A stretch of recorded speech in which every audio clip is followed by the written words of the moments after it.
آپ ابھی جمعہ کی نماز پڑھتے ہیں ہم، اللہ توفیق دے عصر کی نماز میں آئیں گے انشاءاللہ العظیم، تو پھر ہم اپنی تعداد دیکھ لیں گے. کیا رحمت خدا بندی صرف ہمیں جمعے کی نماز کے لیے ملتی ہے؟ یہ آنکھیں جو ہم جس سے دیکھ رہے ہیں یہ پابند ہیں کہ جمعے کو دیکھیں گی؟ یہ زبان جس سے ہم بول رہے ہیں یہ پابند ہے کہ جمعے کو بولتی ہے؟ یہ ہمارے محسوسات، ہمارے ہاتھ، ہمارے پاؤں، ہمارا چلنا، دیکھنا، کہنا، سننا. ابھی بات کر لینا دین کی باہر کھڑے ہو کر تو ہر کو بندہ مفتی ہے، وہ کہے گا مجھ سے بڑھ کر تو دین کوئی نہیں جانتا. آپ ابھی باہر نکل کے پوچھ لیجیے، دین کی بات کر کے تو دیکھیے، ہر دوسرا بندہ مفتی نظر آئے گا آپ کو، وہ کہے گا دین مجھ سے بڑھ کر کوئی نہیں جانتا. اور اپنی حالت کیا ہے ہماری؟ ہم اس حالت کی طرف دعائیں کہ اللہ کے رسول صلی اللہ علیہ وسلم فرماتے ہیں امت جب گناہ کبیرہ اعلان کرے گی.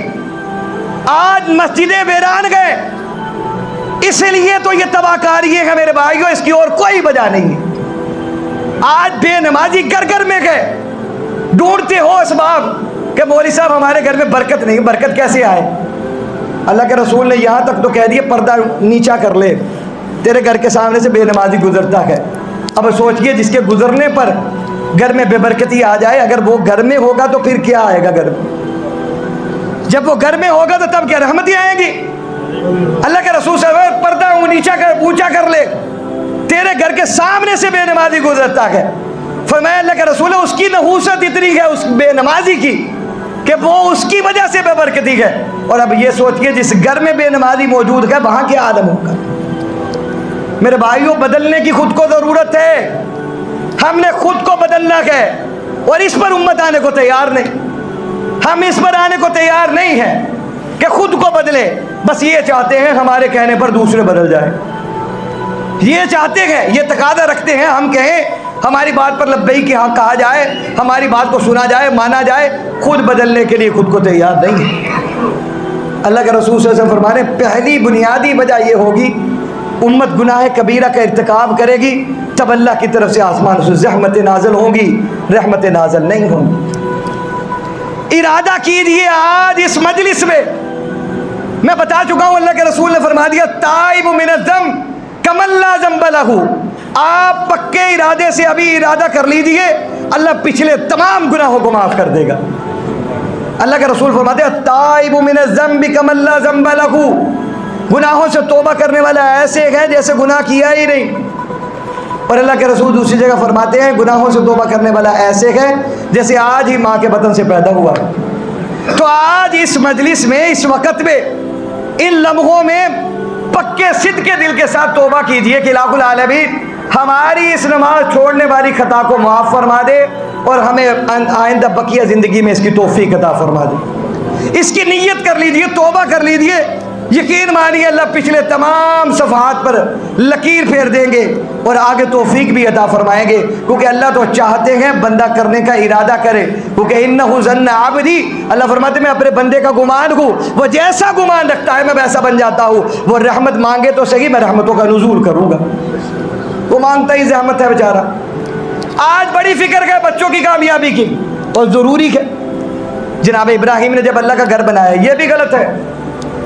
دنیاوی اسباب کا ہونا کوئی غلط نہیں ہے، یہ بات ذہن میں رکھیے گا. صحابہ بڑے بڑے مالدار تھے. ایک کتاب لکھی ہے ہمارے سودرے کے ایک عالم تھے، فوت ہو چکے، ان کا ایک کتاب جا ہے، جس کتاب میں صرف انہوں نے ان صحابہ کا ذکر کیا ہے جو مالدار صحابہ تھے، بڑے بڑے مالدار صحابہ تھے. لہذا دنیا کی بلائی بھی مانگنی ہے، آخرت بھی مانگنی ہے. حضرت ابراہیم نے جب دعا مانگی ہے تو کیا کہا ہے؟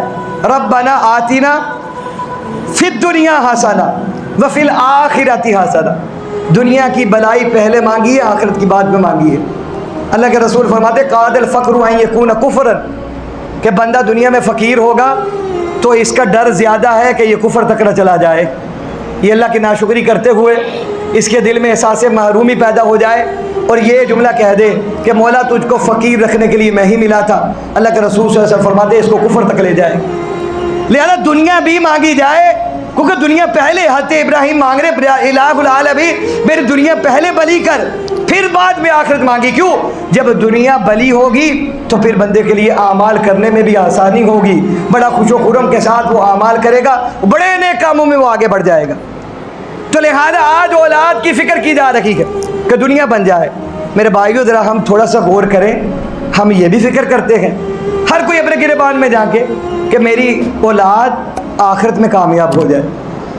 ہم نگاہ کر رہے ہیں, بچوں پر توجہ دے رہے ہیں. بچہ نماز نہیں, اکیڈمی نہ آ جائے, ہم پوچھیں گے اکیڈمی کیوں نہیں گیا؟ ڈنڈا لے کر باپ سر پہ کھڑا ہو جاتا ہے, سکول تو کیوں نہیں گیا؟ کالج کیوں نہیں گیا؟ یہی باپ جب یوں کھڑا ہو جائے کہ تو نے ظہر اثر کی نماز کیوں نہیں پڑھی, تب معاشرہ تبدیل ہوگا میرے بھائیو, اس کے علاوہ نہیں ہو سکتا. معاشرے کی تبدیلی مسجد سے ہوئی ہے اور مسجد ہی سے ہوگی انشاءاللہ العزیز. یہی بنیادی مرکز ہے, یہیں سے اللہ کے رسول صلی اللہ علیہ وسلم نے معاشرے کو تبدیل کیا ہے. اللہ کے رسول صلی اللہ علیہ وسلم نے یہیں سے نئے معاشرے کو تخلیق کیا ہے. اصلاحات معاشرہ مسجد کے منبر و محراب سے رسول اللہ صلی اللہ علیہ وسلم نے جاری فرمائی ہے. تو لہذا قیامت تک آنے والوں کی اصلاح بھی الہ العالمین اسی مسجد کے منبر و محراب سے کریں گے.